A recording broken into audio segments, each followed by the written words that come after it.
Hey guys, welcome to Tommen Talk with Brie, Crystal, and Steph. We are back with more theories, more thoughts, and we are going to try to put them all in the one place because we have lots of ideas. And I guess at the end of the day, they do change quite regularly, but we are trying to put them all together in a series for you guys because they will be long videos.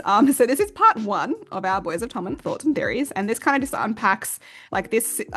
Presentation will just unpack more so the relationships, the dynamics, like the general consensus or vibes that we're feeling for the next few books, and then we will be unpacking, specific scenes throughout the timeline. We just can't really pack them all into one video. We did try and it was very long, so we have broken it up. So yeah, we will be diving in. Just a disclaimer, these are just thoughts and theories, ideas that have come to us based on snippets, based on what's canon. Obviously, some of our thoughts already. We just wanted to put them all together, but like anything, Chloe could drop some playlists tomorrow and this could change, so we will try our best to like update things if we find, I guess, certain situations that were like, actually that kind of has changed. But I think like for the most part, most things in our, I guess, theories haven't really changed. It might just be like the time frame of when it happened rather than the actual event or situation or dynamic happening, if that makes sense. Which at the end of the day, we're not going to really know until we get the book. So let's dive in. So the first thing, I guess, we know Bot 7, Bots 8 are our next two books coming up. We have Bot 7, which is Hugh and Liz. Thank God. And then we have Bots 8, which is Claire and Gibbs.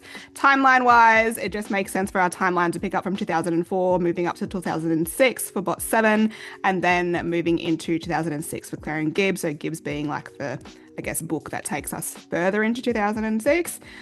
We know that these books are intertwined. We know that their stories are very much aligned, and we do need justice for both of them. So it's, I guess, going to be a wild ride. But I guess if we look at the timeline, Bot 7 is going to be, I want to say, a lot of 2005. That is the timeline we do know. We've been living in it for a while. So if it's going to be jam-packed, 2005 is going to be the jam-pack section. And then 2006, obviously, we feel that would be more in Bots 8, given that that's where Gibsie left off. So it kind of makes sense to then flick back into Gibbs once we've gotten Hugh and Liz, I guess, back together at a better place to move forward. Yeah. So 2004, we're just going to highlight some key events that could possibly happen in 2004. We don't have much of it because Joey's books, while they do take place in 2004, they don't really focus on like this group. So we're gonna just kind of break it down by events, and then these are some of the playlists that also are surrounding 2004. So some key events. So Hugh and Katie do start dating in April 2004. May, we know, is like the sad season. It's more like April, May, March, April, May. But May is like really primetime sad season. We do have Lizzie's birthday in June, which we're expecting a charm scene. We have Patrick's birthday in July. Then we have Hugh's 17th birthday, which we do have some playlists surrounding his 17th birthday that he had a party. Christmas is another important one. We have some clips in, I think it was Keeping 13, where it mentions how Feely and Gibbs were spending Christmas 2004 together and they got super drunk. Then there is St. Stephen's Night, which is the 26th, I believe, of December, and this is also mentioned in the 13 duet. Johnny's mentioning something happens that day. We don't really know what that is, so hopefully we'll see that. And then also New Year's Eve 2004. There's also some like little things in 2004 throughout the books that you might miss, like the guys hanging out and stuff like that I've been trying to pick up during rereads. But for the most part, those are like the key events that we have, that we know off the top of our head. But we know something happens definitely New Year's Eve 2004 with Hugh, Liz, and Katie. It seems like Katie is upset with Hugh for saving Liz for some reason. Could this lead into the dynamic of them in 2005? Probably, like based off what's happening in 2004. But for the most part, like in the summer, it seems like Claire and Liz are trying to like hang out. Claire's trying to cheer up Liz, but I'm not sure how much of 2004 we'll get. Hopefully we'll get it all. I would love it to pick up where I left off, but it's kind of like, I guess, kind of unknown at this point. We just have like some playlists that hint at things happening, so I know we're going to get it. But remember, we don't know what's going to be cut and what's not going to be cut. So hopefully we get what we get. But yeah, I think this is going to be probably the time period where Hugh and Katie are trying to actually have like their relationship, if I had to guess. And I think like if we look at when things, I guess, pick up for 2004, it's clearly his birthday. We've got lots of playlists on his birthday. he is still pining after her. He is still yearning for her. Like, let's be honest, that's gonna be majority of the book, okay? Like, I think we get a little bit stressed out, and we do it ourselves as well, about how Steph and I are like, yes. Bree's like our sensei in the corner that's like, no, it's gonna be fine. But we fear for some things that we might have to read about Hugh and Katie, but like we've also got to recognize that it's gonna be Hugh. Like he hasn't stopped loving Liz, so he's gonna still be heartbroken, but he's still gonna be thinking about her all the time. And it kind of just shows at his birthday, he's still looking at her and thinking, okay, yep, she's entrancing, and whatever she's wearing is infuriating to him, which I'm 100% here for. So I think like it'll probably more so pick up at the end of the year. But we'll kind of dive into what we think Hugh and Katie's relationship looks more like in their slide. But I guess that's the consensus of 2004. I really think St. Stephen's Night is something because they mentioned that Johnny doesn't go to it, but it's at like the pub. So we're assuming it's at Binnie's. And that's like the 26th, so after Christmas, prior to New Year's Eve. So it's like when we look through the 13s, we're like, well, I mentioned these dates that Johnny wasn't at if we weren't going to bring them up later, if that makes sense. So that's kind of why we put them on here. We talk about Christmas, New Year's, like all those scenes where Johnny didn't actually go. So I don't think Johnny went to Hugh's birthday because Johnny says during the holidays, like he was at the bars with Bella, and that's the last time he got with Bella. Yeah. So I think he was at Hugh's 17th birthday. So it's really interesting. And then he had his obviously surgery. So he like anything is possible in that after period. But like, we always just thought it weird, like why mention certain scenes or situations with some of the group if Johnny wasn't even there to talk about them, and it's his book. You know what I mean? So just some, I guess, eggs to look at. 2005. So this is what we think the majority of the book is going to focus on. So obviously we have a snippet kind of kicking off the year with Hugh saving Liz. Then we have New Year's Day, what happens kind of in that aftermath. We know that shortly after that, on January 8th, we have that big 90s party. And it's a huge party because Hugh's parents are gone. And we know we've got a lot of snippets surrounding that and implying that Feely and Katie are hooking up. Liz and Hugh are like high, hanging out, like kicking it, having a good time. Then we go back to school. We know that Hugh and Liz have their library meetups, and we have some playlists surrounding that from March 2005. And then we also have Dublin, which obviously we had a lot of playlists surrounding Dublin and that Easter time period. So we do think that Hugh and Liz are going to kind of rekindle and have their like first kind of like physical intimate moment.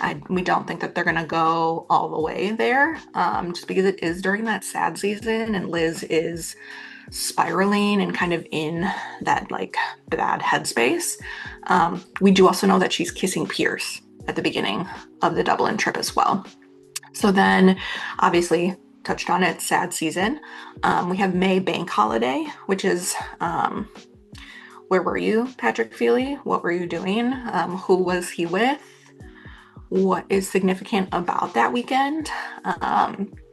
We have Johnny's camping trip that May, where is everyone once Johnny and Shannon go to sleep?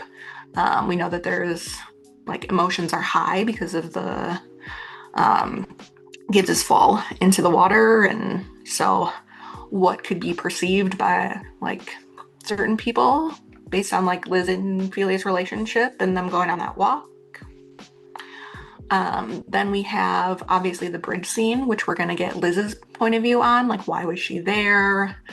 Our memories coming back to her, and she's kind of trying to like piece together things, and that's why she was visiting the bridge that day that Joey was there. We have Liz's birthday, which I 100% think Hugh is not going to break with tradition. We're going to get another charm. We have the dinner where Hugh freaks out and says he can't do this anymore. What can't he do? Why is he leaving dinner in the middle of it? We also have Johnny saying, like, is everything okay with Katie and Hugh because they barely spoke? So what's going on there? We have beach camping, which we know We have a snippet of Liz screaming at the top of her lungs at some cliffs and Hugh kind of stumbling out drunk. So like, what's going on there? She showed up with Pierce. Tensions seem high in the morning when there's like that interaction with Katie and Liz, and then Pierce trying to touch her hair and she's like snapping back at him. So what, like, we don't know what took place that whole night. So anything is possible. Then they go back to school. We know Mark is back. Unfortunately, we have Hugh's birthday, which we have a ton of snippets on. And we know that's going to be huge because we have awareness hitting like a wrecking ball. We now know that Liz, after Mark falls on her, is freaking out in Hugh's bedroom. So are her memories kind of clicking more? What is going to be the aftermath of that? We don't know what happens once they go upstairs and she's freaking out. Anything is really possible there. Then obviously we have Winter Ball. We know that Katie and Hugh are dancing at some point. We have a few snippets of Liz and Hugh kind of staring like longingly at each other. So what's the dynamic there? Because Hugh goes with Katie and Feely and Liz go together. And then we have Christmas, which we know Hugh shows up at Christmas from the snippets. And then we have New Year's Eve. And we know that we have a few snippets that say, like, where did you wake up? Whose bed were you in, Hugh? So I think that kind of kicks off 2006 of bringing Hugh and Liz kind of back together to kind of start off the year, or at least like in that good, in a better place of choosing each other. So lots, everything is happening at all times. Yeah, I just look at it and I go, how many pages is this going to be? Because yeah, it's like going to be like the bulk of the book. It's because like so much. There's so much. It's like, Liz is stable in January, then she's not stable in March, and you're just like, why is everything happening? Yeah. Like, well, and we know at some point her parents divorce, her dad's leaving, her mom's sick. So like she has a ton of stuff going on. Yeah, she even says in Taming Savage, she's like, you don't know how hard this year has been on my family. Like, what do you mean? What happened to you? Like, what else happened? Nobody knows. No one knows anything. Well, and we don't have any of Liz's point of view of like after Kiva's death, like how that kind of affected the dynamics in the house, or like her mom and her mom's health and her dad. So I can only imagine like losing a sibling and a child would make the dynamics like pretty. I don't think it's like even in your home. Yeah, I feel like divorce, especially after losing a child, is very high too. Yeah. Yeah. And we already knew that they were fighting before, like about Liz. And so unfortunately, knowing how horrible Mike is, he probably says some atrocious things, like maybe like the wrong daughter or something. I don't know, that's pure speculation, but he's an awful person, so I wouldn't put it past him. I wouldn't put it past him. I think like if you look at it and like technically they, supposedly divorced and split and he moved out over Easter. And then you look at all the events that have happened since then and you're like, and she's like been alone. Like, oh my God, I can't. By herself. That sad season is not, I always thought like this is our last sad season before like the truth comes out in 2006. So I fear it's not going to be a good one. I fear it's going to be the worst one. Because we've got to get to a point where sad season makes sense almost, to the sense that Hugh's aware and knows the truth and everything and can really help, her work through it, her coping mechanism, her healing. And this one, she's not going to be having a good time. And that also no one knows about the 3 weeks that happened during sad season either. Yeah. So like what's coming back, what's clicking for her to have to go to the bridge. But then Liz also puts a lot of like her trauma on her sister. Like she thinks that like her own trauma is Kiva's trauma. So it's like, is she gonna start realizing that, oh, maybe it wasn't Kiva's trauma, maybe it was my own trauma, and she's gonna have to learn to process that, because that's gonna be a really big awakening for her to realize like, oh my God, it wasn't even my sister, it was me. Yeah, exactly. So amongst all the teen drama, we actually have real problems. And yeah, it's I feel like it's going to be a very different 2005 to what we know. Yes, I agree. It's going to be very painful 2005, I want to say. I agree. Yeah, really heavy. Then we move to 2006, which, you know, is giving the Great War 2.0. I really feel that, like, January 6, 2006 is obviously where we ended for Taming 7. I really feel that we will have Hugh's POV of that. We've got the Great War 2.0, and him, you know, he's leaning against the window. He's, like, obviously not doing well. Personally, we think that he's already found out by this stage, and he's now just like, what do I even do? And obviously you've got all the teen drama of Claire making, you know, splitting up the core 10 and making people choose and whatnot. And then Gibbs just wanting to kind of leave it all because he's starting to lose his shit with the aftermath of everything coming out in the truth. So I guess 2006, honestly, like, anything could really happen, but I guess the vibes are we will get, you know, them all back at school. We'll have Hugh and Liz back together and them basically against everyone, because it's like, I guess, a divide that started. We've got Hugh standing up for Liz, defending Liz. He does know the truth.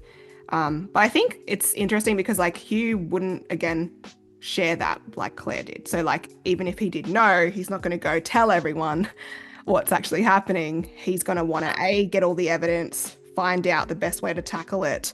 You know, like, he's going to be, like, methodical about his approach, but also be there for Liz without breaking that trust as well. So I think it'd be a very delicate situation for him to handle, because you've got everyone, I guess, going off at you and, you know, trying to get you to, I guess, leave her. I think Liz will be very isolated in this period, but it's kind of like, what do you do when you kind of know, like, what's actually happening, but I can't say anything. All I can do is stand by her and make sure that she has somebody, which we have seen in recent snippets as well, that he decides that he's gonna, you know, go live with her for a bit. And like, he's gone against his family, he's gone against his friends, the rugby team, everything. And you know what? I'm totally here for it because someone needs to. Then obviously we'll get to a point where the truth does come out for all of them.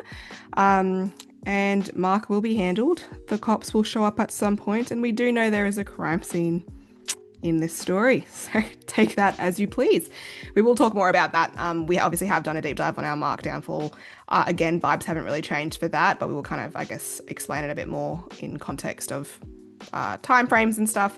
And then I guess it will wrap up. Eventually, we will have some sort of satisfaction with the conclusion of, like, everyone's, I guess, storylines. They will graduate, the boys will graduate, and then we know that, like, the timeline, I guess, for Tommen ends, and then we move into college years for future books. So it just kind of makes sense that we are, I guess, wrapped up in the best way possible, where we're kind of content with everyone and where they're at. And we could see that moving forward that they will have, you know, I guess, the lives that they want. It just kind of leaves it open. But what we do still think that, obviously, with all the elopement and marriage vibes, that Hugh and Liz will elope or get married at some point as well in 2006. Yeah. Okay. So Hugh and Katie, and this is really going to focus on, like, their dynamic and what we think. So 2004, we do think they are attempting to date. This is, like, the only, I guess, this would be the time period where they're, like, really trying to have, like, an actual, like, romantic relationship. We don't think they're, like, very intimate, but we do think they're trying for, like, an actual relationship, especially because they get together in April. So there's not much of the year. There's, like, half a year left. So it makes sense. And we know during that, like, his birthday going into the New Year's time period, things are already rocky. So, like, their relationship isn't very strong, like, to be honest, even, like, within the first year of them dating. So in 2005, we do think that they are going to start that shielding relationship, but at what point? I think that's going to be not necessarily January. I think something's going to happen at that 90s party that's going to lead them into being, like, this on and off type of situation. We see with Aoife and Paul, which is a very similar dynamic to, like, Hugh and Katie, just in the sense of, like, their, like, actual relationship, not the personalities, but, like, the relationship itself, that Aoife and Paul were often on a lot. A lot of it was, like, barely even on the page. Like, you don't even really know half the time when they are on versus off. So I do think in 2005, we do have a lot of Katie and Feely playlists indicating that they're probably doing something in a car at the 90s party, and Liz does see. So does Hugh find out about this? There is a playlist that says Hugh after the 90s party, and the song is Cry Me a River. You don't have to say what you did. I already know. I found out from him. So my guess would be that Hugh does find out at some point, and we know Hugh does not like cheating. Infidelity is one of his biggest things. So does that lead him and Katie into potentially breaking up? Which we do think they are off during Dublin, because I mean, it's my own personal opinion. I think the girls can also agree with me that we don't think Hugh would have done anything at Dublin if he was still with Katie. It's just not really in his character, especially because it looks like they're playing from the bottle. It looks like they're like a willing participant. You know, it doesn't seem like one kiss like Joey and Aoife. It doesn't seem like that situation. It seems like it's a little bit more than that. We just don't think they go all the way. But yes, we do think Katie is going to be the one that cheats first physically. Emotionally, they probably are both already doing that. But first, we do think physically it's Katie at the 90s party. And then something probably happens that ends up keeping them together in that shielding dynamic where like they're using each other as like a protection, like a barrier, a facade, like stuff like that. So we don't think in 2005 that their relationship is like truly a romantic. We think that it really is just like a comfort. It's a protection. It's a shield. And yeah, so I think the main thing here is like it's mutual. It's like they're using I think it's mutually. Yeah. It's not one or the other. It's they're using each other mutually. However, as that becomes more complex, because at the end of the day, if you're shielding for the person that you're going to, it's kind of like, what is the point of this? What's the right? point? What is the point? I think it will start to get a bit more complex. There will be parts that we also won't know because we're not going to get Katie and Feely's point of view. So we're only going to hear whatever happened with Katie and Feely from Hugh, who heard it from Katie.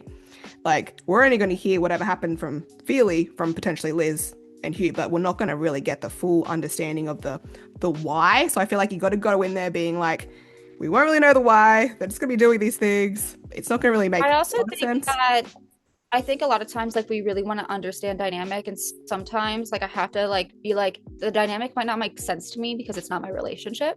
Like it might make sense to them because they are teenagers that are like both heartbroken in their own way, and like I'm not a heartbroken teenager. Like I didn't get broken up by Feely or Liz, so like it might not make sense fully to me, but it might make sense to them.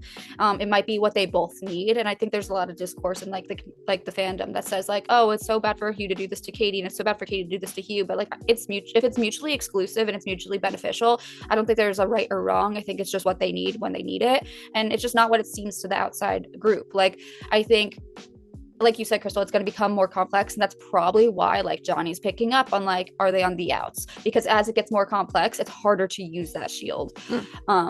Yeah, you should start to break. Yeah, exactly. It's breaking. It's like the walls crumbling down a little bit. So I think as things become a little bit more complicated, it's going to start weaning, and that's probably why it's like, okay, something else is going on. But like for Johnny to pick up something between Hugh and Katie is a really big deal, because he doesn't pick up on anything ever. Yeah. I'm gonna be honest. That's it. I think that for us it was like, as soon as Johnny starts picking up on stuff, which is July, you're kind of like, if he's already picking up on things, if in the Viper in the common room scene he's telling like Hugh, take her away, he knows something. He knows something. And also like and like Gibsie's known it the whole time. He's like Mr. pining after one girl while seeing another. Like he's known it the whole time. He just doesn't say it because he doesn't say people's business, you know. He keeps it to himself. So like he's known it the whole time. And like we also have to understand that like Patrick, Gibbs know what happened. They know about Liz and Hugh. I was like thinking about it last night. I actually had a dream about it, because what else do I dream about? But it's like, yeah, they know why they broke up. Gibbs was like protecting her, was like, but what if she had this problem? And I'm like, yeah, and like the only people that like even Claire to some extent knows about their relationship, not like the full dynamic, but she knows about Liz and Hugh's like relationship. But like the only two people that truly don't really know about Liz and Gibbs, or Liz and Hugh, is Johnny and Shannon. Yeah, that's whose book we got in the core 10. Yeah, like, and then we obviously got like Taming 7, but like to be honest, a lot was cut from it. We don't even know what was cut, so like there could have been more talk like that didn't make it to the book. Exactly. So it just kind of shows that anything Johnny and Shannon have said, like, you've really got to be open-minded about what that is, and nothing is what it seems. But once Johnny's starting to clock things, then you can kind of think, okay, if Johnny's clocking it, we know Joey's been clocking it from the get-go. Gibbs already knows. We know Feely and Gibbs saw whatever happened in Dublin. So it's kind of like, like once Johnny's onto it, like we are onto it. Like there is something else going on, which we know is July over this summer. So yeah. All right, let's look at some of the snippets. There's lots. A lot, and this isn't even all of them. We just No. kind of took like the big ones, I guess you could say. But I guess the general consensus around most of these playlists are they're not very intimate. They're not even very romantic, if I'm being honest. It's very friendship vibes. I don't get very like the yearning from like an actual soulmate connection. I just get very really good friendship, and which is totally fine. I think to be honest, my personal opinion, I think they would have been really good friends, Hugh and Katie. Like they probably should have just hung out as friends and like been like a comfort that way, because they do have a bond, and they probably do have love for each other in some aspect. You know, it's just not like a romantic love. There's all different kinds of love, and I think it's a friendship one. But you could see like there's a lot of them crumbling. There's a lot of like, I'm not doing this with another girl. Like there's a lot of stuff to indicate that they have their problems within their own relationship, and it's not what meets the eye. Yep. And it kind of shows that, I guess a lot of the songs, if you look up the songs as well, like She Ain't New is used a lot in every playlist. Another love. Like, Sorry I'm Here for Someone Else. Like, it's pretty, I think everyone's concerned. I mean, we still are. We still think about it. Concerned of like how much you're actually going to read of Katie and Hugh. And like, I feel like we've worked it up to be like, it's going to be the worst thing possible to read, right? But I feel like it's not going to be as bad as we think it's going to be, guys. Like, if you're in the head of Hugh, you're not in the head of Katie. You're in the head of Hugh, and all he's thinking about is Liz. I'm like trying to even think back on any snippet I've seen between Hugh and Katie that was intimate, and the only one I've ever seen was that like brawl one. And I'm like, okay, like they're like making out. It's not that intense. Like, does it suck? Sure, but like, it's a kiss. It's really not the end of the world. Like they already have kissed in R10. I already saw that. So like realistically, if she's taking her shirt off and he's like, please stop, like we're not going any further. I can handle that. We're not going any further. It doesn't even make it seem like they've gone further if he's like not okay with her taking off her top. So like in my eyes, I haven't seen anything that shows me that they are taking it to the next step. You know what I mean? Because that's the only snippet. I mean, unless I've seen any others, I have not seen any others that like indicate that they're intimate. And that's why I'm truly like adamant that I think that 20-minute break during Johnny's camping is not gonna be them doing something like intimate. I think it's supposed to look like that from a different perspective, but I do not think that's what's happening. Yeah, 100%. And you've also got to think like, as you look at the timeline, things will not make sense if we're going in between back and forth. Like it will not make sense for any of these characters, all four of them. So like, yeah, Katie and Hugh may try in 2004, early 2005, but it's like, if he can't get past a bra, he's not going any further. And we know he is still a virgin when Liz and him get together. We know that. I also just feel like if you're looking at like, if you take the Katie Hugh playlist and the Katie Feely playlist, like you can tell who she's getting with. Like it's very obvious, like who is she like being intimate with. Like you'll see that on future slides, but you could see it. Like I only could take what is canon and what I see in like snippets, and from what I see, it doesn't look very intimate to me. It just doesn't. Yeah. Am I still scared at times? 100%, but I have to talk myself off a ledge too. Yeah, you can't. You just, it's like this constant spiral. Yeah. But I think a lot of these playlists don't obviously show a lot of Katie's side, because we don't really have any snippets of Katie. So it'll be very interesting to see how, I guess, she's perceived from Hugh's point of view, because we're not going to get, like, we don't have Katie's point of view yet. But I think, yeah, have a look at some of these and it might give you an idea of what could be happening. Moving on. Steph. Okay, Katie Feely. So we know that they must have started talking September through New Year's Eve of 2003 when she started at Tommen. We know that she is Feely's music friend. We know that even though Katie says like, oh, Casey's like his bed buddy and like kind of puts distance between her and Feely at New Year's Eve, we know that they were spending time together. We have snippets of them from that time period, hanging out. What was it? Knocking around or something. So we know that their connection must have been instant. They both have music in common, and ultimately they can't stay away from each other. So their relationship getting back together is inevitable.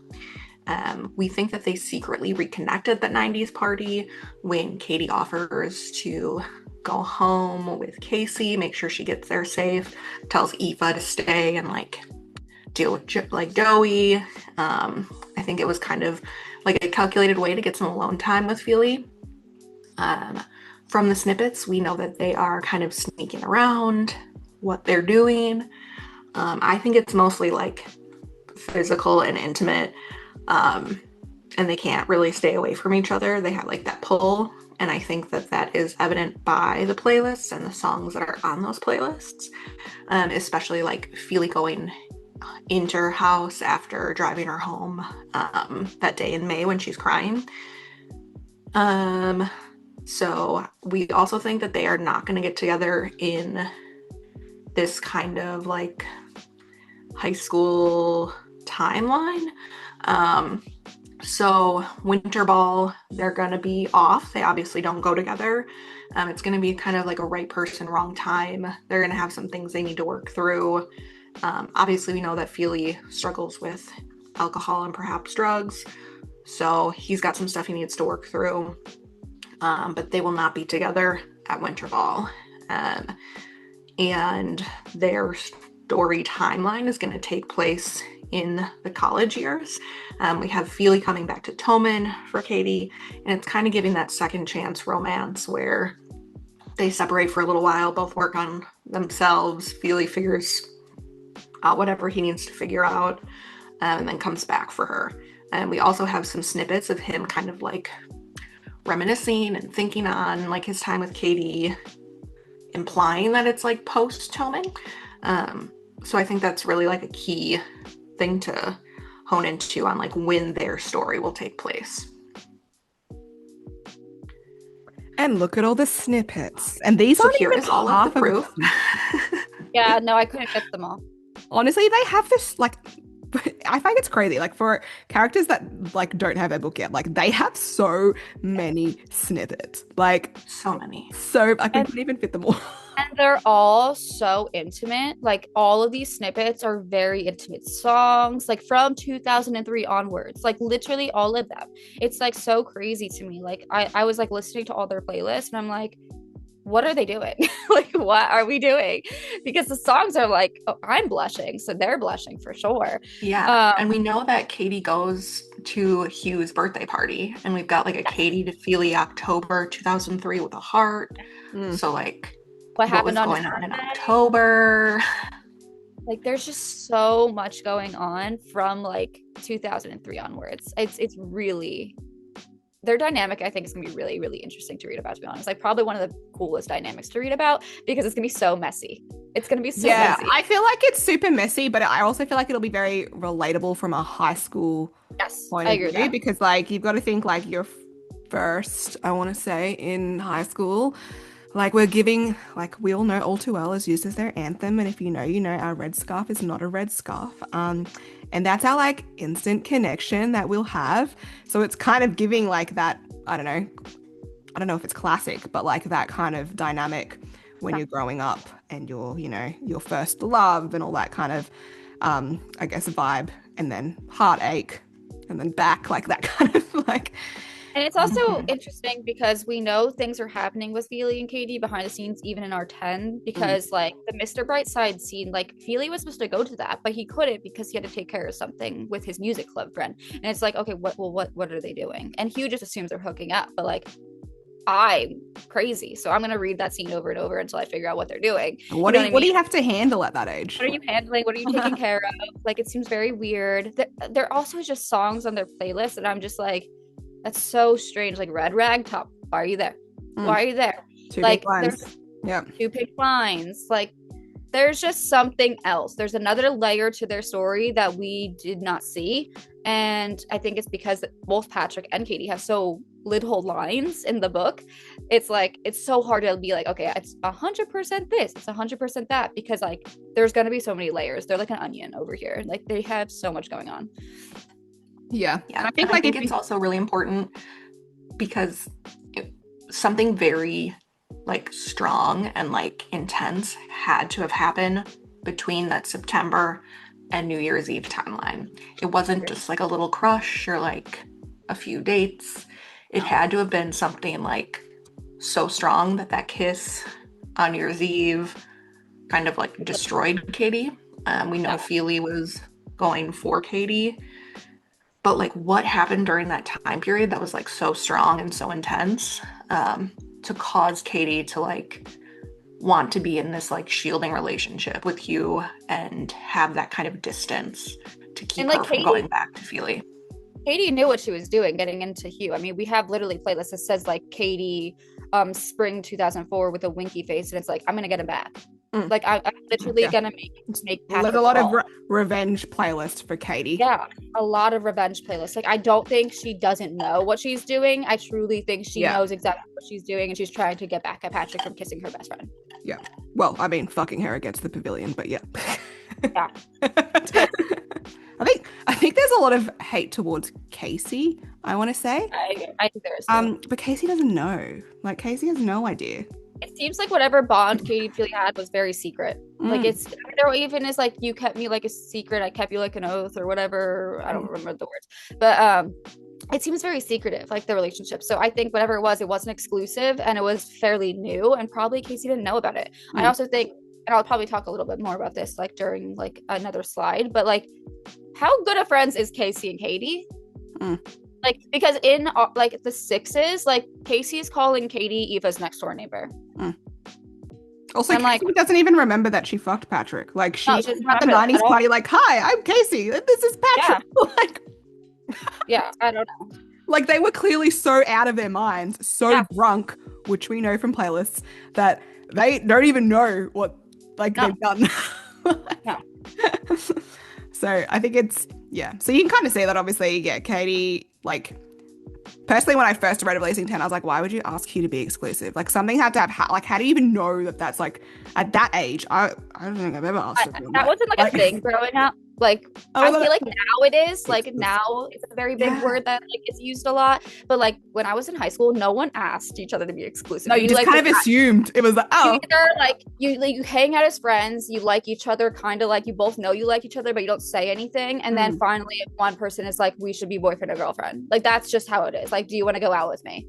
And that's it. And then you're boyfriend and girlfriend. But, like, there was no like, do you want to be exclusive? And like, I don't like, that's why like I was like talking to some of my like younger friends, and I'm like, what does that mean? Like, if you're exclusive with someone, does that mean like you are boyfriend girlfriend? And they're like, no, like that doesn't even mean that. I'm like, well, what does it mean? It means like you're just like seeing that person. I was like, so you're boyfriend girlfriend, you're dating, you're one person. They're like, no, but you're not at that level yet. I'm like, what are you talking about? Yeah, you've got to define the terms. Like, it's like, the wording is very also weird. complicated now. It's so complicated.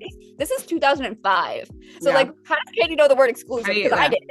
Like, did you did you learn because you were hanging out with Patrick, you were doing some things with him, something happened, we weren't clear as to what you were, he couldn't commit, they didn't have a conversation. So the first date that she goes on with you, she's like, let's be exclusive. Who, like, on the first date? Like, boy, what? Hanging out as friends, and then it's like, you changed the location last minute. And change location, dress up, and let's be exclusive and kiss. Like, it was just like, it was wild to me. Like, you're not even realizing it was like really a date. He was like, wait, I'm so confused. He's like, I'm on a date right now. Wait, we're eating food. Katie looks nicer than normal. Oh, I'm on a date. Yeah. That's funny. He didn't even take a shower. He was just like, he's like, I guess I'm here. He's like, I thought we were gonna sit in like a dark cinema for like an hour and a half, 2 hours, and just like stare at a screen. On our 8th Friday, yes. But yeah, so I guess the consensus is, Katie Feely, a lot more going on there. Like, we definitely think that if they were intimate in 2003, there's a lot more to that than just intimacy. We know that we'll talk a bit more about, I guess, tropes and stuff in another presentation, but I guess if we were to just wrap it up in the sense that something did happen from a, I guess, pregnancy scare situation, we've got 2 pink lines, like maybe a miscarriage, like nothing really, I guess, intentional or malicious, but just something that occurred that maybe scared them and was like, oh, like, scare makes a lot of sense, but I know we'll touch on that later. Yeah. But Yeah, like a something false heavy. positive or Yeah. something. Yeah, something like along the lines of that. Like, oh, Or like, I don't know. I had friends who in high school would like be late on their period by like a few days, and like in high school you're like freaking out. Yeah, you're like, I'm pregnant. You're like, I'm pregnant. I'm I must pregnant. be. I'm a mother. I have to be. And so like everything's heightened when you're that young. So Yeah. like, and you're also they're like freaking out. super religious, like they're like Catholic, and obviously it's an island and things are different then. So like it would be terrifying even if it was something like that, I and agree. you're like, oh my God. But obviously, like Mhm. Patrick had to go take care of something. So what did he have to go take care of? Did she have to go get a test, a proper test, or whatever? Like what was he taking care of? And it could just be that, like maybe they did a test and it was like a false positive, and then they had to go get a bloods done or something proper. Like that kind of makes sense. But I guess if you're like young and you also know your parents are gonna like disown you, Lose their mind. like And we know with both of their They're history, family. like we know Katie's parents were very young, and Yeah. she, even when she's holding like AJ, she talks like she doesn't want to repeat that. Yeah. So I can imagine the time period, the Catholicism, all of that would be like, Yeah. it would be And enough even to like Feely even have you says he freak doesn't out. want kids. He says it in Taming 7 when they're at Biddy's. Like they're asking how many kids everyone wants, and he's like, I don't want kids, I don't want a family. So it's pretty clear that they've both mentioned something about their parents, families, whatnot. So it makes sense for like that, I guess, sort of trope or dynamic to come through in their story. Yeah. It's kind of giving Joey, like how he's like, I don't want kids. Like you know, like, and Feely and Joey in my head have a lot of similarities because like of the addiction too. Yeah. I wonder if like inside his head is very similar to Joey's, because it's just like obviously hypothetical because like we don't have Feely's like internal monologue, but like a lot of the dynamic between them, I could see bits of Joey in him. Yeah, 100%. We will unpack more of these snippets in like our, what are we going to call it, in our time Later parts. part whatever number it gets to, because I don't know how many parts this series is. Moving on. This is who we want to talk about, Hugh and Liz. This is what we're here for, right? Hizzy, right? Oh, just me? Okay. Well, guys, don't stress, because it's no matter what, we are getting back together. No matter what, we are endgame, and anyone who thinks otherwise, you just probably should stop watching. So 2004, we know they have an interaction. We know Hugh saves Liz for something. We assume she then goes home with him that night. That snippet, you broke me first. And that also pisses off Katie, as it would. I mean, it makes sense. It would. I believe so. I think like at the end of 2004, like we know Liz doesn't have a good time for a long time, and we know she is spiraling and has like a stable situation in January. So she's obviously not doing well at the end of 2004, which probably sparks that like interaction with Hugh again. Like Hugh is always going to want to save Liz. Hugh is always going to be around. He's always going to like, he knows he's watching her from a distance. He knows when like Pierce is using her and she's he knows that. I don't think he'll ever stop trying to intervene. Like he wanted to be friends with her, and she was like, we can't be friends. Like he was the one that was like, no, we can still hang out. Like I think he didn't completely, like, I think we always say like he walked away. Yes, he walked away at some extent, but he also was coming back to her at the end, and then she walked away at the end of releasing 10. So it kind of flipped. So 2004, obviously, is really kind of a wild card. We move into 2005. We know that we start to, I want to say, rekindle their friendship more so in 2005. Like end of 2004, you're starting to reconnect, and you know, but you kind of got to recreate that friendship again after everything. They haven't really talked about everything, to be honest. So like we're going to have conversations throughout, like I guess the timeline, to the point of obviously when the Pierce stuff comes out, but throughout it to actually understand a bit more of what's going on. March, we have the library scene, which is kind of like their first, I want to say solo, moment, which then leads into Dublin at the end of that week, which we think is like their first, I want to like catalyst of physical closeness. Like we've got some kissing, some touching, spin the bottle, we're under influence, we're drunk, we're, you know, doing some things. And then we think that obviously moving throughout that, there's going to be a bit of that in between, a lot of push and pull, I want to say, from that like Easter period up all the way until his birthday over, you know, summer.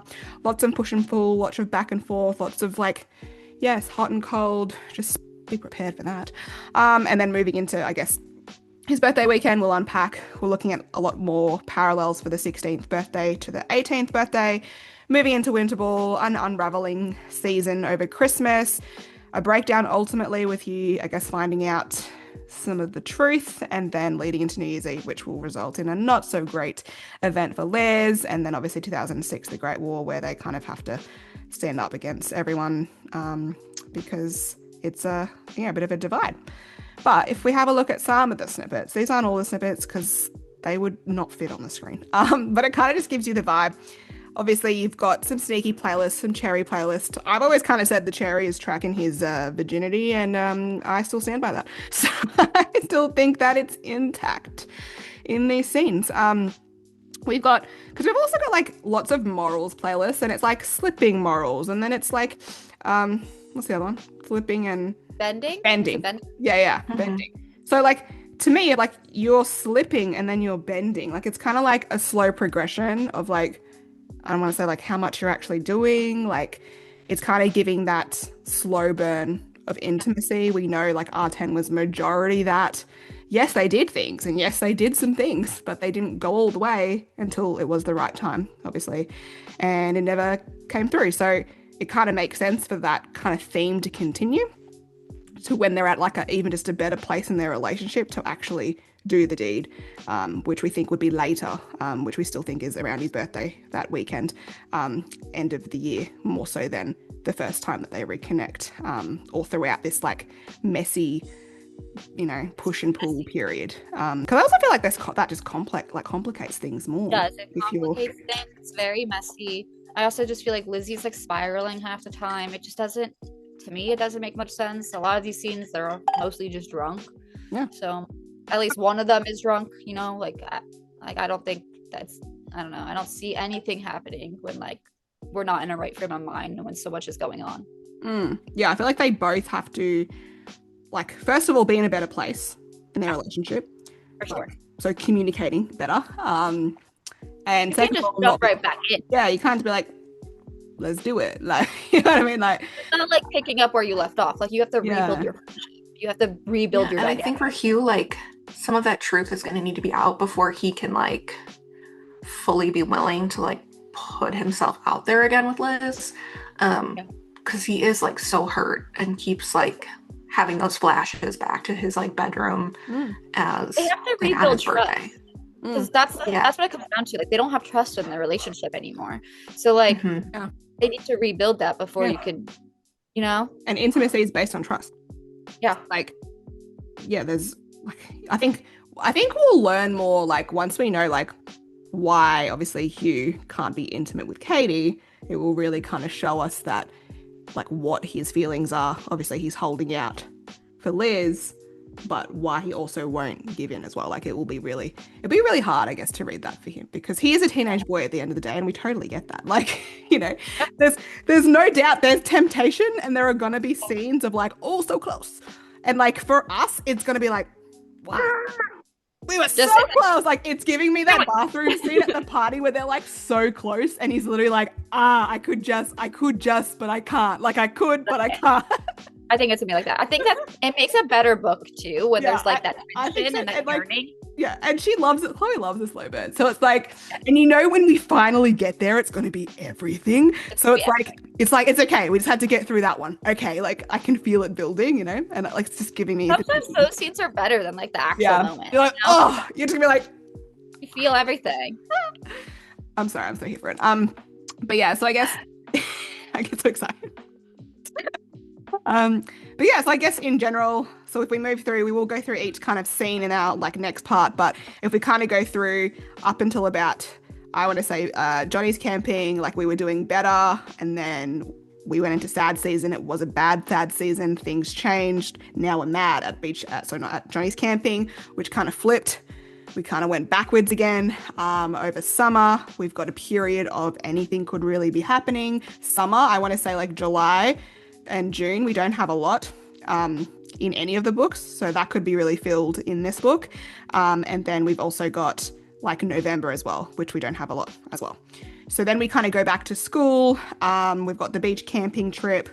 The weekend before, we've got a pool storeroom scene. And then I think like, I would say September is when he's really like, can't deny it anymore. He's kind of like, yup, okay, like it's been this many months. Like we're at a better place. And he is starting to like, you know, he gets up and he like chases her, takes her back to the table. He's starting to like, I want to say coax her back a little bit in that sense, which leads up to his birthday, where they do potentially, you know, I guess get together that weekend.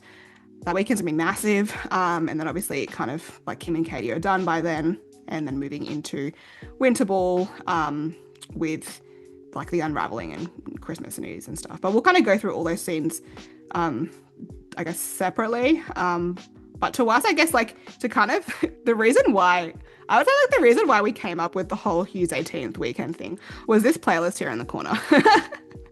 So I found this and I was like, wait. The treehouse scene, the song for this, I found the like component, the buddy, which was them in the tree, like Claire and Gibbs in the treehouse, Hugh and Liz in his bed, and she's saying, you know, you can hate me all you want, just do it whilst you fuck me again. And he's like, I'm not fucking you again. And my keyword there was again. And I was like, wait, this is November 3rd. And we've sounds like we've just done the deed. It sounds like we're not doing it again. Yeah. But when did we do it the first time? So then we kind of backtracked and we were like, it has to be the weekend of his 18th. Like, it makes sense. And then we started looking at the parallels. The direct parallel of the Pierce stuff is November 1st, which is the Sunday. So to us, it kind of made sense that it happened that weekend. Obviously, we know that Hugh's 18th, the actual Saturday, is massive. We're not saying it has to happen on that night because obviously a lot's happening. But the Sunday, we have nothing. We have no idea what's happening on Sunday. We know that Claire and Gibbs hung out together. That's all we got. And apparently he was fine that day. And the following day, which is the Monday, Liz has a pep in her step. So to us, we were like, okay. Like, in that sense. And then we know we've got the apple scene on the Monday with, like, Liz, like, tempting Hugh, biting an apple, it's dripping down her chin. He's all flustered and stressed. Don't know if you would be like that if you just didn't do anything with her previously. And we know how important it is to him. Like, we know how big, like intimacy is to him. So, like, he would be flustered. And, like, if you look at, like, the Claire, like, how his sister handles, like, being intimate with Gibsie the first time, Shannon asked her if she's okay. She's like, are you sick? Yeah. She's like, she's just flustered. Yes, I was touched last night. Yes. Yeah. I'm sorry. But that's kind of where it stemmed from. Like, that's, like, everyone always is asking us, like, I thought about the other day and I was like, I don't even know how we come up with this, but this was literally where it came from. It was this one playlist about this damn treehouse. And I was like, wait, the treehouse is like 3 days after that night. And we just backtracked. And that's kind of how we formed that theory. Again, it's all speculation. Like, could it happen another time? 100%. But like, we're like, that makes sense to me. Like, there's like little things as well, like Easter eggs throughout the book that kind of, I guess, imply like the send me on my way, that those are, I guess, important moments as well. So like, who knows? But I don't know, we're still down on the hill, but it's happened around that 18th weekend. We'll just hope for the best moving forward. All right. So Hugh and Feely. So we do think they're gonna have a lot of tiffs throughout, but ultimately we do think they're gonna still be friends. They're still gonna make up. I don't know if Hugh would be like super upset with Feely about Katie. I think it would be more so the thought of cheating, like the actual act. Like, I don't think he is gonna care in the sense of how he felt with Liz, just because Katie isn't his person, you know, like, and I think Hugh eventually will realize that Katie and Feely are like their people, you know. So I think ultimately they're still gonna be friends. I think they're still gonna get in fights about it, but like, I don't think it's gonna be as severe. Also, there might be like a bunch of miscommunication between Liz and stuff too. So I think the miscommunication trope is going to play a big role, but it's going to be like tips here and there. But like, I'm like, as you read the books that are out currently, they are still hanging out a lot. They're known to be best friends. I mean, even fighting, like, I feel like they're always still together. Like, I feel like after like Patrick talks to Gibsie about Liz and Gibbs kicks him out, like Patrick goes to Hugh's house and then Hugh goes to talk to Gibbs. So like, you know, they have a bond. So, and that's even later on. I think that's in 2005 later on. So they have a bond, and I think while things will get messy at times, I do think ultimately they're still going to remain friends. Yeah, exactly. But I think like at the end of the day, like, I think for Hugh, if you think about like the pact they made when they were kids, like he was more annoyed that Feely lied about it or didn't say anything about Liz than, like, obviously it's Liz, but he was like, but you lied about it. Like he was like, You didn't tell me. yeah, you didn't tell me. You should have told me. And that's why they made this pact, which again, like you don't make a pact and then like, you know, break it, Ignore I'm gonna say, or ignore it. Like I have to come back. So like it kind of makes sense for him to like, if it's about Katie, it would be more about that lying and sneaking around, because like, I mean, personally, if I was like using you as a shield and we had this discussion, but then you're just going around and you're not telling me, I would have been like, well, I probably could have just gone back to Liz by now. What's the point? What's the point? Like, let's just all communicate. And we know none of them are going to communicate. But here are some playlists. So there's definitely some arguments, there's some fighting, but I really think like at the end of the day, they're just friends. Yeah. And they're boys. They're going to fight. I feel like boys get over things really fast. Like they might punch you in the face and then they'll be like, okay, you want to go get like lunch? They don't stay mad very fast. Like they get over it very fast, unless it's something super severe, which we don't think this is. Like in the long scheme of things and the plot of Boys of Tommen, cheating is so minuscule. It's such a tiny little thing that like it's not really that big of a deal. Yeah. And I feel like these snippets, like for instance, the don't one, like with him saying like I was over Liz before my balls dropped. It's kind of giving you like Liz and Feely are not what we like assume is happening. Like it was obviously previously the plan prior to Katie getting her own book. It was a triangle between Liz, Feely, and Hugh. However, these are kind of really showing you that it may look like things are going on, but from Feely's point of view, he was done with her as soon as like before his balls dropped. So it's kind of giving that miscommunication trope coming through. We also know that if I feel like Liz would be very unforgivable. That would be if you've made a pact with your best friend to like not go there as kids, and then, you know what I mean? Like that kind of makes sense. But in saying that, then obviously Katie's technically with Hugh. So from Feely's point of view, that also is pretty dog as well. Like I would be annoyed if I was Feely. I'd be like, how do you not know that this is the girl I've been talking about? Like, and it's pretty clear, like after the pavilion, that like he knows about Feely and Katie. He knows what went down. But then again, he's only heard it from Katie's point of view. Like, here, you did that, Feely, not me. It was your bare ass on view for the world, blah, blah, blah, not mine. Like, and she had to see that, like, that kind of stuff. So she told him. Yeah, she told him, unless they all both walked out and they saw it. Like, who knows what happened at that New Year's Eve party. But, like, it just kind of gives that, like, we're not going to get the full story. So it's really hard to call out what the actual dynamic is. But if you look at the timeline right now, like, they're still talking at Winter Ball. Like, they're not on the outs or fighting. And it doesn't look like they're fighting from the other boys' point of views as well. So, yes. So, Liz and Feely. I think it's assumed that there's going to be, like, more of an intimate relationship to them. But I think that if there was anything intimate, it's going to take place in 2004 when they're both kind of hurting while Katie and Hugh are trying for that real relationship. I don't think they go all the way, but I think there is like a tense, intimate moment where things kind of maybe go a little too far, where they're both like, ooh, that probably shouldn't have happened. A while back, I know before Katie was supposed to get her own book, it was supposed to be like a love triangle between Feely, Hugh, and Liz. Obviously, some of the snippets are from that point. So some of them are old, but then it got turned into like this like messy kind of square with Katie. Some of those snippets are like a little misleading.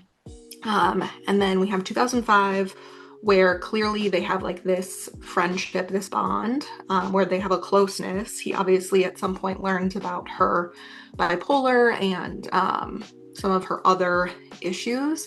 So they do have to have some type of like friendship trust together.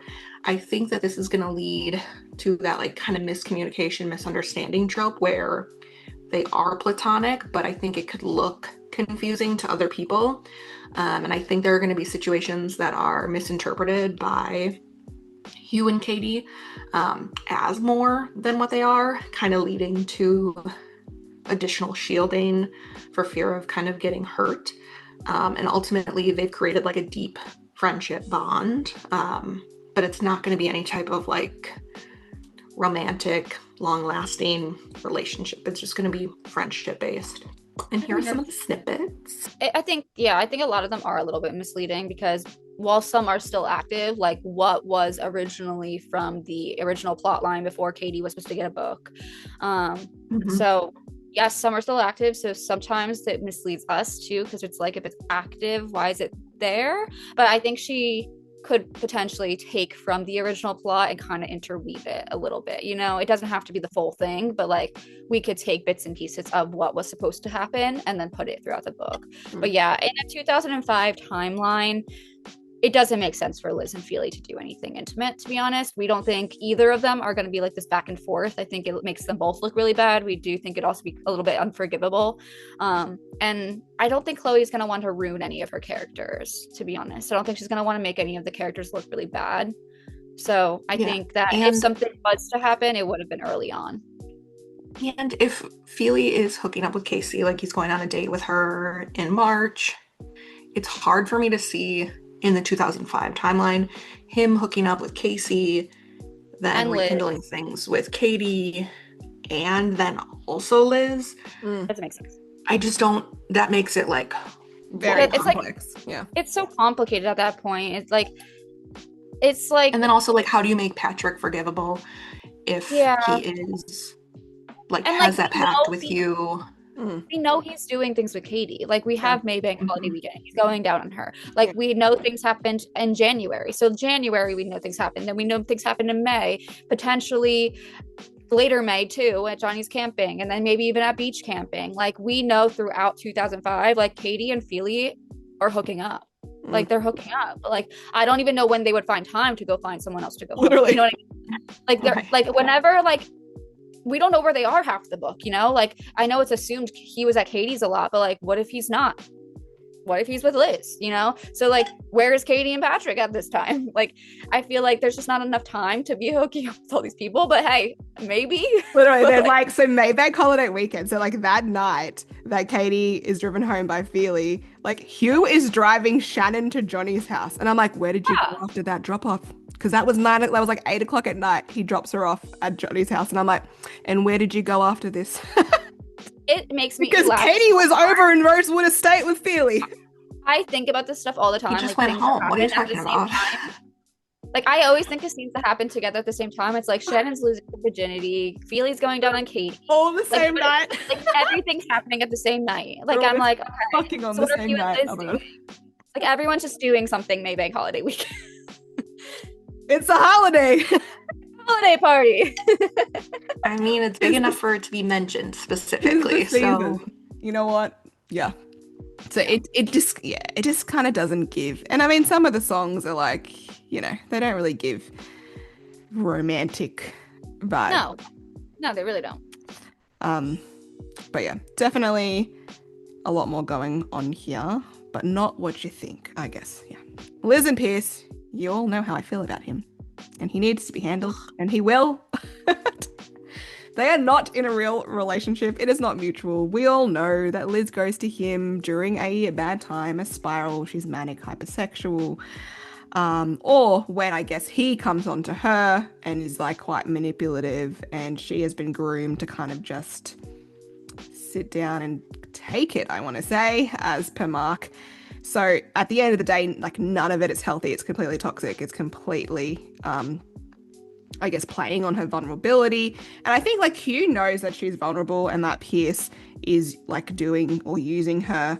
Like he knows what kind of guy Pierce is. He doesn't necessarily know the ins and outs of what happened on his birthday though. And that's the difference. Okay. So I think it's quite clear that he is still going to protect her and stand up for her. He says that if you ruin her reputation, like he'll literally bury him. So it kind of makes sense that he's still going to be looking out for her, but he also doesn't know the ins and outs of what actually happened in that room, how she was calling out for him, how it was not consensual, and that will come out. That will come to light. We will find that out, and Pierce will get his. Eventually, Liz, I guess if you look at the timeline, like in 2005, someone asked me this today, I was like, literally, you only see Liz kissing Pierce the day of Dublin before the match, and then after that, it's been the bottle, and she's obviously like hanging out with Hugh. So after that, they're literally fighting in every scene. Like every scene, she's like, fuck off, leave me alone.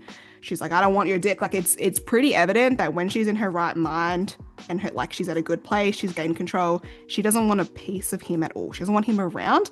She potentially brought him to beach camping to piss off Hugh. Like it wasn't intentional in the sense that she is manic there or spiraling or anything like that. They're fighting at Hugh's 18th. Like you search fight and you will find Pierce's name next to it. I want to say like we won't get a lot of scenes with them. We may get some.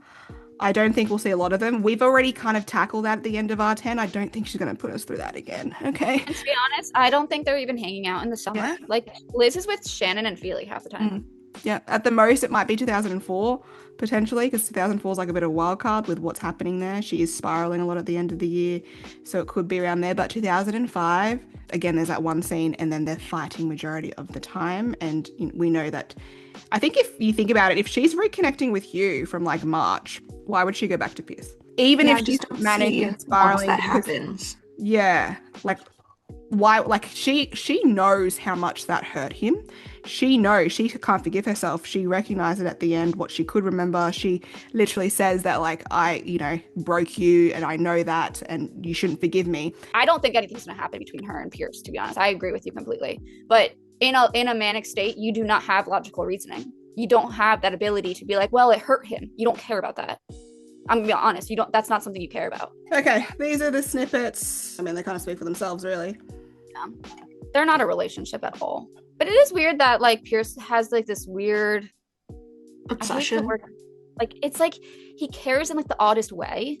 Like I don't know. Yeah. It's like very weird. It's like a weird, I think he thinks he cares, but it's like this weird infatuation with her that like I'm grateful that like most of 2005, like they're not even seen together and like it's just arguments. Like I think we're really just gonna handle him. He's gonna be out of the way. I want him gone. Yeah. And it's pretty clear. I think like at the end of the day, we're going to have more depressive episodes than manic episodes. So I do feel like at the end of the day, he dips every time. So if she's already sad in April, moving into May, which would be the season of which she starts to spiral. If she's spiraling and she's manic and she's getting that from Hugh at the beginning of April, post Easter, she's not going to be with Pierce. She'll be going depressive and then Pierce dips. So I really don't think we're going to get a lot of it. Could be wrong, but I don't think they're gonna do it. And maybe that's why they're fighting, because Pierce is trying to like initiate things and Liz is like, ew, no. And then Pierce is getting more aggressive. Liz is being like, stop. I also wonder, like, as she's regaining some memories, if like she's gonna have to figure out what happened at Hugh's birthday herself, so like when does she start finding out about that too? Because like that's gonna be a big player too, to realize that she was assaulted. Like I think she's gonna have to start recognizing that herself too, which will also probably play a role in it. Feely and Casey. So we kind of briefly touched on this a little bit before, but we do think like Feely is spiraling emotionally and struggling with alcohol and potentially even drug use. There's some playlists to like show that, but we do think the hookup is going to occur when like Feely's out of control. We also don't think Casey was aware of Katie and Feely, which we kind of discussed earlier at New Year's Eve. We think it was more like Feely and Katie's relationship was kind of secret. It wasn't exclusive. So like Casey, personally, I don't think Casey would have done it, but like also Casey wasn't in a good state of mind either. She doesn't remember Feely. We see that at 90s party when they're introducing themselves to each other. It's pretty self-destructive. It's not romantic. I think it's just really physical. And we also know that Feely was intending to kiss Katie at New Year's Eve. It wasn't like he was going to Casey. Like Casey kind of swooped in. And then here are some of the playlists surrounding that. Kind of like speak for themselves. It's like when they're drunk. It's a lot of like physical, intimate playlist, I guess you could say, like casual sex, stuff like that. And then the Katie Liz, she took him faster than you could say sabotage. We kind of touched on like the sabotage playlist and stuff like that as well. We have Gibsie and Claire. So I do think that they are going to break up in their book. It's going to be, they need some time apart, both to like grow, for Gibbs to heal. We know from snippets that Gibbs is going to kind of start unraveling. He doesn't want to talk about anything. We know he has this mask of like this funny, happy-go-lucky guy. And I think he's going to come back to Tommen and try to like put that back into place and just carry on. But he's really going to need to figure out who he is, deal with the truth that came out. I mentioned it before, but both he and Claire need growth and healing. Obviously, Gibbs is going to have issue with how Claire kind of outed his truth, and he's going to need to work through that. And also, Claire, a lot of her focus is Gibbs and their relationship, and she needs to create that kind of own independence and her own like personality throughout her next book. Obviously, they have a strong love that's going to survive the distance. We do think that they are endgame, and that they're going to reconnect after some time apart once they've kind of healed and worked through all of those, like that trauma from that winter ball reveal. But it's going to take some time. And as we know, Gibbs doesn't like to talk or think about his trauma. And so I think that's going to take a lot of like self-work for him. And no one's going to be able to do that for him but him. And there's all the playlists surrounding that too. There are all of those. So there's like a lot hinting at like a breakup. I think there's like a thing in the fandom too where they think like there's like some type of cheating, but we don't think that. We don't think there's any type of cheating between them. I just think it's going to be hard for Gibbs to come back and everybody to kind of like know the truth. Because he's already said like he doesn't want like Claire's not going to love him anymore once she knows. Like he's got all these internal assumptions about how people are going to look at him once the truth is out. And I think going back to Tommen's going to cause a lot of like insecurity and like that self-doubt. Like what are people thinking? What are people talking about? And that's going to cause him to kind of like spiral. And the only person he can really, I guess, be mad at, even if it's not like the right thing to do, would be Claire, because she's the one that said what happened. So I feel like it's like this misconstrued anger. Yeah, I think he's going to displace a lot of that, and it's going to fall on her. And there's going to be like a lot of fighting in the beginning of their book, unfortunately. We even had that one playlist where Claire calls him Gibsie. So it's going to be tough, but they're going to eventually, they'll be back together. They'll be back together. It'll be okay. Yeah. I think you got to think that like Gibbs technically kind of jinxed himself, saying, "Oh, you know, we don't want to be a statistic." Well, you're kind of making that out yourself, but we'll see. So Gibbs and Hugh, I think there's a lot of like questions around what's going to happen with Gibbs and Hugh, with I guess Liz and Claire being at it at each other. Liz and Claire, they'll have big fights for sure in 2006. It's not going to be pretty. But Gibbs is spiraling. I guess Gibbs and Hugh are trying to navigate Claire and Liz. I think at the end of the day, like Hugh like treats Gibbs as his brother. He sees him as his brother. That's not going to change. He is just going to be challenging. Like it's going to be challenging for him to decide like how to do right by both of them and protect them both when he knows that Liz only has him, Gibbs has Claire and everyone else. So we've seen that in like a recent snippet. So it kind of just makes sense for him to obviously be that person for Liz, but that doesn't mean he's not also there for Gibbs as well. That he is obviously there for both of them. He was very hurt when the letter came out. He was like in shock. But I think a lot of it will kind of come down to Claire's interactions and Hugh calling out Claire, not sheltering her anymore, kind of saying it for how it is and basically just like pulling her up for the things that she's saying, because, you know, there are things that she is saying that, you know, she doesn't know the full story. He wouldn't potentially say anything about Liz, but he also wants to make sure that she's also not creating this narrative that is incorrect as well. So these are some snippets. Obviously, you've got playlists on the left-hand side and the right-hand side. You've got some actual snippets from Claire talking to Hugh. They are having a lot of fights. Hugh basically is standing up for Liz all the time, and that obviously impacts his relationship with Claire, which obviously impacts the relationship with Gibbs. I think at the end of the day, like they will, like all, I understand not everyone's going to be like friends again as such, but everyone's going to kind of get to a nice, I guess, nicer place before we kind of move on with our lives, because the truth will come out and we'll somewhat heal in some way. And obviously Hugh and Liz will probably move away. So it kind of makes sense for them to amend things. At the end of the day, these guys are all going to be family at the end of the day. They're going to be, you know, having kids and whatnot down the track. So it just kind of makes sense that they kind of heal. And then over time, they obviously form that better relationship, but it will end, I guess, with them hopefully at a better place. Not at the best place, but, you know, kind of like I don't know how to describe it, but content. We're not besties, but in that better place moving forward. which probably brings us into Gibsie and Lizzie, because we do know Gibbs spiraling in 2006. We do know we'll learn the truth in 2006. There's that playlist that Gibbs wrote Lizzie a letter. So what's in that letter? We do think they'll get their justice. We do think they'll have some type of communication. I don't think it's going to be like a friendship like they had when they were growing up, but that makes sense because they're not kids anymore. They are teenagers. They've gone through so much stuff. So I do think they will be in a better place, like Crystal said. But I don't know if they're going to have like that best friend dynamic that they had when they were children. Like, I think too much has happened to fully get that back.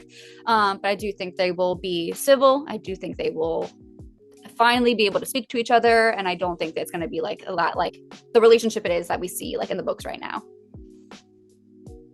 And these are just some of the playlists surrounding Lizzie and Gibsie.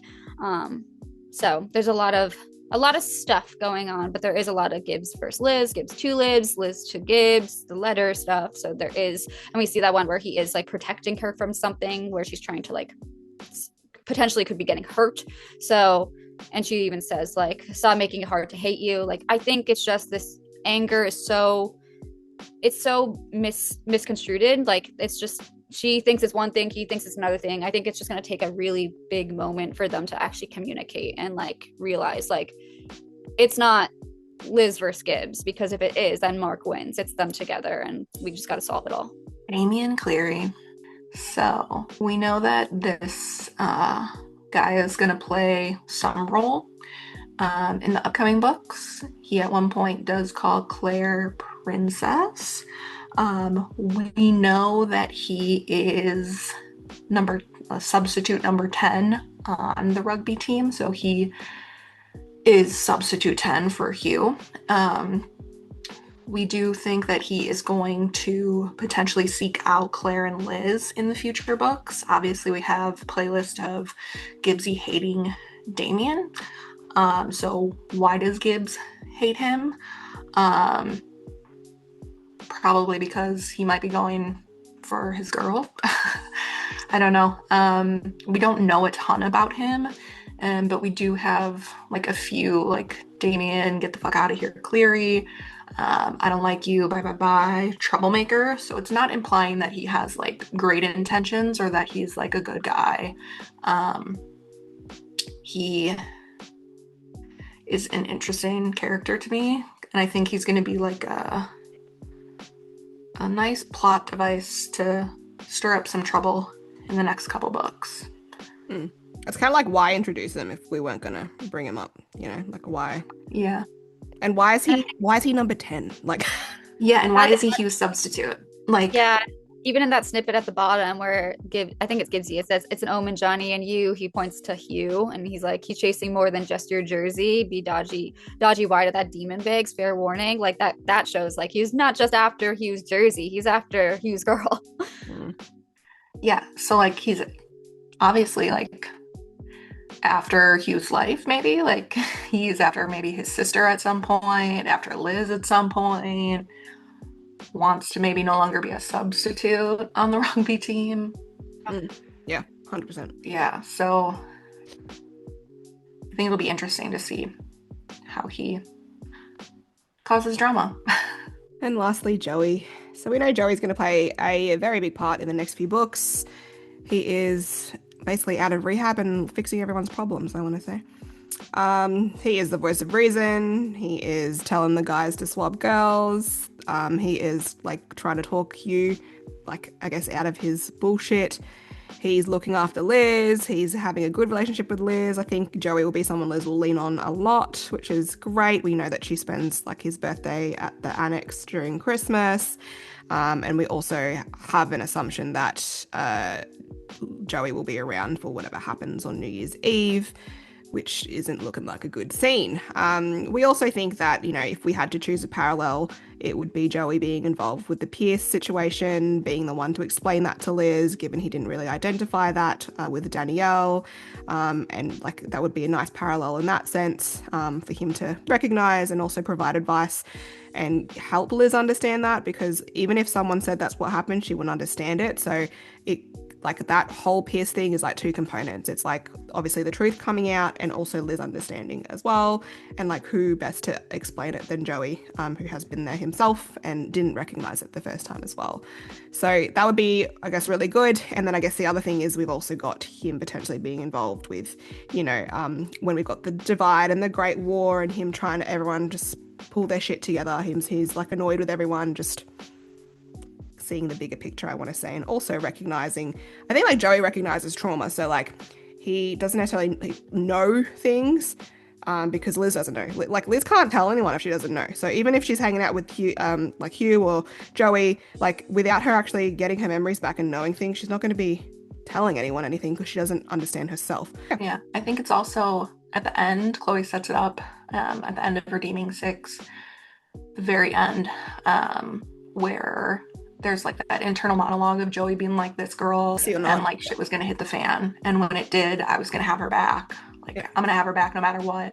Almost equating her to like Shannon level, so like putting her in his own like family bracket for what he did at the bridge, like for what she did at the bridge, because without her, like his son wouldn't have a dad, like Aoife wouldn't have him, like he kind of views it as like owing her, and so I think Chloe set that up to like he's gonna be very like integral in her story and kind of being a rock for her. That's what Joey does for his family. There's like that scene, so like it's like he's gonna be a big player in a big scene of like Liz and Hugh's story.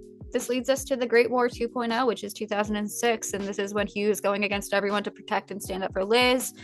Hugh going against the rugby team and making Liz his priority, obviously no matter what. This is when the core 10's crumbling. Liz, we think, is probably a little bit isolated here, so this is probably when we see like Hugh like standing up to his family and his friends, like trying to be there for Liz. We do think there's going to be some division during this time period. So, and these are just some of the playlists surrounding that. This is like all the after Winter Ball moving into the January 2006 timeline.